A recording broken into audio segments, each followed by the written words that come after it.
अस्सलाम वालेकुम दोस्तों, अनिका वॉइस के साथ आप सबको प्यार भरा सलाम। शुरू करते हैं अल्लाह ताला के प्यारे बाबरकत नाम से जो बड़ा मेहरबान निहायत रहम वाला है। अगर आप हमारे चैनल पे नए हैं तो चैनल को सब्सक्राइब कर दें और बेल आइकन को प्रेस कर दें ताकि हर आने वाली कहानी सबसे पहले आपको मिल सके। तो आइए चलते हैं कहानी की जानिब। ये इंडिया की एक मतवस्त घराने की कहानी है जहाँ 2 कमरों के कच्चे मकान में रामचरण और इसकी बीवी मालिनी अपनी 2 बेटियों के साथ रहते थे।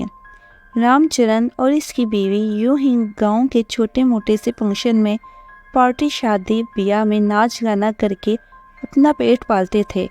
अब ये उम्र रसीदा हो गए थे तो इनका नाच गाना कोई ना देखता था।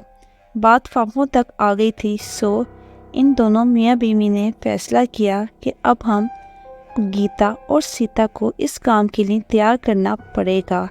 सो इसने दोनों बेटियों को नाच गाना सिखाया। गीता जो बड़ी थी बहुत ही ज़्यादा खूबियों की मालिक थी और हुस्न भी कूट कूट के भरा था। पहले ही दिन गीता पर पैसों की बारिश हो गई थी। गीता पे बेशुमार पैसे लुटाए गए थे, सबसे बढ़कर इसके हसीन और लंबे और काले बाल जो इसकी कमर तक फैले हुए थे। जबकि इसके मुकाबले में सीता खूबसूरत तो थी पर वो गंजेपन की शिकार थी। इसके सर पर बाल बस बुराए नाम के थे। इसकी तरफ कोई भी तवज्जो नहीं देता था। सब इसको बुरा भला बोलने लगते थे कि इस गंजी औरत को घर पर छोड़कर आया करें। कोई भी इसके डांस को पसंद नहीं करता था। सीता बहुत ज़्यादा रोने लगती और अंदर ही अंदर वो मरती रहती थी। बाबूजी और माता भी तो गीता के ही गुण गाते थे। वो क्यों नहीं गाते गीता के, क्योंकि गीता भी पैसे कमाने लग गई थी और सीता तो बस एक बोझ ही बन के रह गई थी। इसकी माता बापू ने भी क्या कुछ नहीं किया इसकी गंजेपन के लिए, मगर सीता गंजी की ही गंजी रह गई। वो अपनी सब दोस्तों से भी ज़्यादा दूर ही रहती थी। बस दिल ही दिल में वो डरती रहती थी कि कोई सहेली इसको गंजी बोल के इसकी बेइज्जती ना कर दे। गीता के आगे पीछे लड़के भी होते थे, जबकि सीता को तो कोई आंख भर के नहीं देखता था। बस जिसकी नज़र पड़ जाती वो हंसने लगता, आवाज़ें कसने लगता। फिर क्या, सीता ने घर से बाहर निकलना ही बंद कर दिया और बस घर के काम काज करती और गीता अय्याशी मारती। वो तो माँ बापू की आंखों का तारा बन के रह गई थी, पैसे जो कमाने लग गई थी, और सीता तो अब सब कुछ चुभने लग गई थी। कोई भी सीधे मुंह बात नहीं करता था। गीता इसे दिखा दिखा के अपने लंबे सिल्की बालों को संवारती रहती और सीता दिन ही दिन में बस कुड़ती रहती। एक दिन सब नाच गाने गए थे तो सीता घर पर अकेली थी, तो बाहर से एक सदा आई।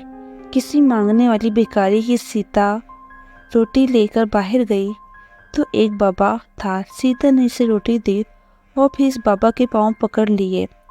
अब बाबा जी कुछ करें, कुछ दुआ दें, दवा दें, मेरा ये गंजापन दूर हो जाए। मैं सारी ज़िंदगी आपके पांव धो धो के पीऊँगी। आप कुछ करें बाबा जी, मैं इस ज़िंदगी से तंग आ गई हूँ। सीता ने कहा, लोगों की बातों से तंग हूँ और घर वाले भी मुझे बोझ समझते हैं। बेराए मेहरबानी बाबा जी, कुछ करें। सीता इतना रोई कि बाबा को इस पर रहम आ गया और उस जोगी बाबा ने फिर आने का वादा किया और चला गया।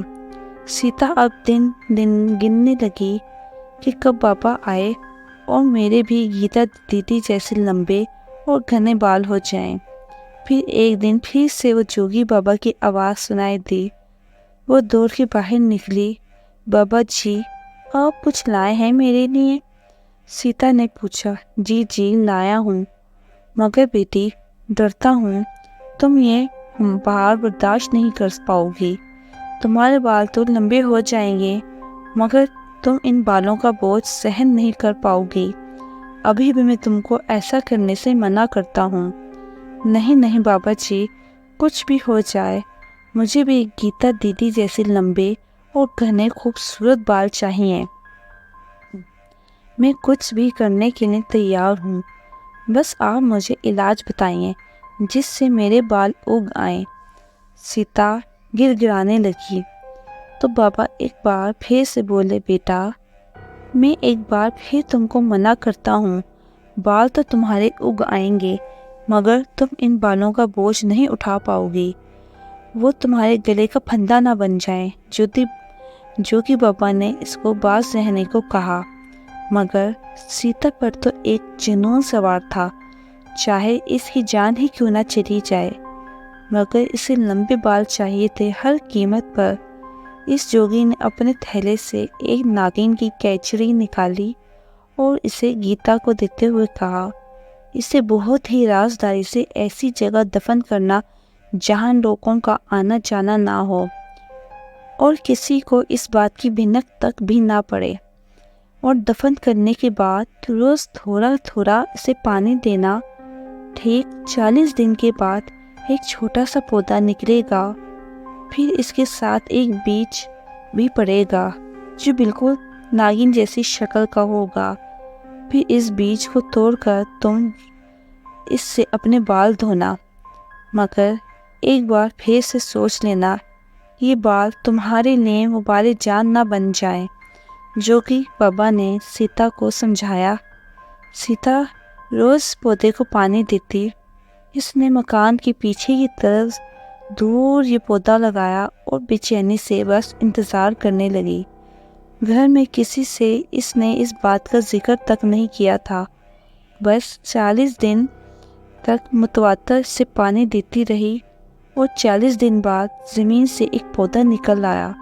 वो खुशी के मारे नाचने लगी, झूमने लगी और ज़्यादा से ज़्यादा पौधे का ख्याल करने लगी। इसकी भी वो पौधा बढ़ा और इसके साथ एक अजीब सी किस्म का बीज भी बढ़ने लगा। वो बीज ऐसे जैसे बिल्कुल कोई नागिन किसी नागिन की शक्ल का हो। सीता ने एक बीज तोड़ा और फिर इससे अपना सर धोने लगी। घर वाले इस बात से बिल्कुल ही बेखबर थे। वो सुबह को जाते और शाम को थके हारे लौटते और खाना खा के सो जाते। ये अमल बस 40 दिन का था। 40 दिन इस पौधे को निकलने में लगे और 40 दिन बाद इसके साथ बीज उगे और इसके बाद 40 दिन के इस्तेमाल से सीता के साथ बाल भी उगने लगे। इसने अपने दुपट्टे से मुकम्मल तौर पे अपने आप को छोटे बालों में छुपाया हुआ था। फिर क्या, देखते ही देखते इसके बाल बढ़ने लगे और कमर तक आ गए।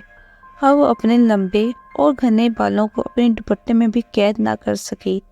घर वालों ने जब देखा तो वो तो आशिक ही हो गए। इसके बालों को ऐसी बाल आज तक किसी ने ना देखे थे जो सीता के बालों में आई थी चमक। आज पहली बार सीता डांस पार्टी में गई और लोग तो इसके बालों के दीवाने हो गए। पहली बार सीता गीता से ज़्यादा कमा के लाई थी। वो बहुत ज़्यादा खुश थी। घर वालों ने बहुत पूछा ये सब कैसे मुमकिन हुआ, मगर इसने किसी को कुछ भी ना बताया। वो जोगी बाबा भी ऐसे गायब हुआ, फिर इसे कभी नज़र नहीं आया। सीता के बाल हर दूसरे दिन इतने लंबे हो जाते कि इसने काटने पड़ते।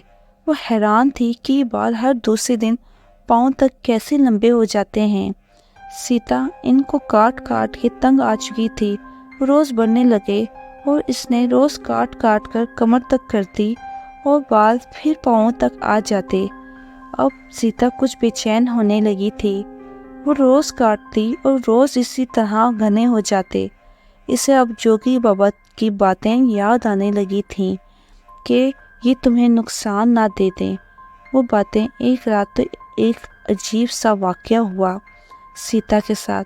सीता गहरी नींद में सो रही थी जब इसे महसूस हुआ कि इसके जिस्म पे कुछ अजीब सी चीज़ रेंग रही हो, जैसे कोई सांप, कोई नागिन इसके जिस्म के साथ लिपटी जा रही हो। सीता एकदम चीख मार के उठ बैठी। इसने देखा इसके सारे बाल जो इसने शाम को काटे थे इस तरीके से इसके जिस्म पे लिपटे हुए थे। सीता के सारे बाल लिपटे हुए थे। सीता ने बहुत कोशिश की मगर वो बाल अपने जिस्म से नहीं हटा पाई। फिर ज़ोर ज़ोर से चीखी और गीता को आवाज़ें देने लगी। गीता एकदम से उठकर सीता के पास आई। इसने अजीब नज़ारा देखा। सीता जिस्म से बाल ऐसे लिपटे हुए थे जैसे कोई सांप किसी के साथ लिपटा हुआ हो।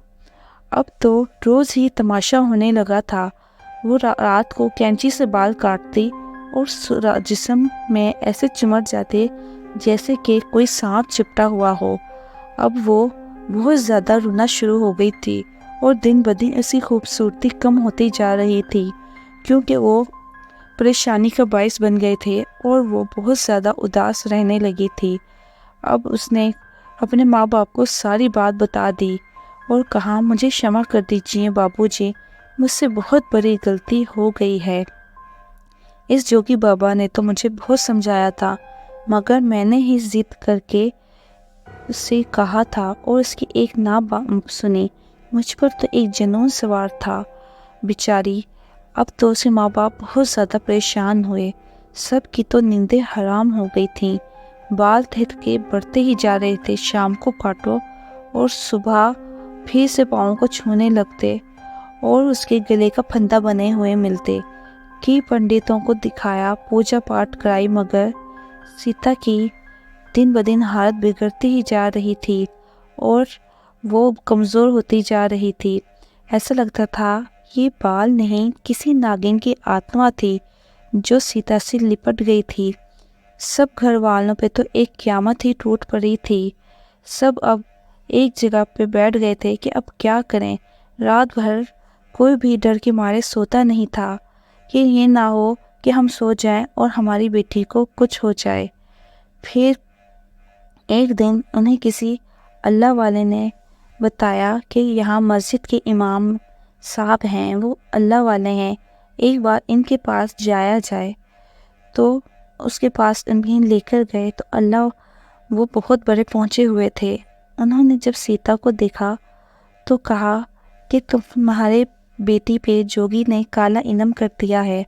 अब ये माजरा इसी तरह हल हो सकता है कि इसको मुसलमान होना पड़ेगा और कलमा पढ़ना पड़ेगा, तो फिर जाके ये काला इलम ख़त्म होगा। तो सारे घर वालों ने एक ज़ुबान होकर कहा, अगर इस्लाम कबूल करने से अगर हमारी बच्ची मुसलमान होने से बेहतर होती है तो हम सब तैयार हैं। हम सब कलमा पाक पढ़ के मुसलमान होना चाहते हैं। फिर इस बुजुर्ग ने सबको वज़ू करवा के कलमा शरीफ पढ़वा कर मुसलमान कर दिया। वो सब खुशी खुशी घर गए कि चलो देखते हैं अल्लाह की कलाम में कितनी बरकत है। वो रात का इंतज़ार करने लगे। एक रात तो क्या, ऐसी 4 रातें गुजर गईं, मगर कुछ भी ना हुआ।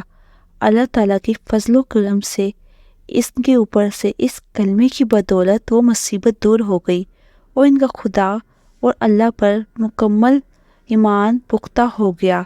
वो इंडिया छोड़कर पाकिस्तान आ गए। सीता, जिसका नाम उम्मे कुलसुम रखा गया था, यहाँ आकर इसकी शादी हो गई और वो अपने शोहर के साथ एक खुशहाल ज़िंदगी जीने लगी। बस आप सब भी दुआ करें, इस कलमे पाक शरीफ की बदौलत अल्लाह ताला सब पर अपनी रहमतें नाज़िल करे। इस कलमे पाक के सदक़े सब बहन भाई की परेशानी दूर हो। सब एक ज़ुबान होकर दिल से पढ़ें, बिस्मिल्लाहिर्रहमानिर्रहीम, ला इलाहा इल्लल्लाह मुहम्मदुर रसूलुल्लाह। अल्लाह ताला आप सबको अपने हिफ्ज़ अमान में रखे और ऐसे धोखेबाजों से जो मासूम लोगों को धोखा देते हैं अपने पनाह में रखे। मेरे लिए भी दुआ करना, अल्लाह ताला मुझे कामयाबी दे, आमीन। इसके साथ ही अनिका वॉइस को इजाज़त दीजिए। अल्लाह हाफ़िज़।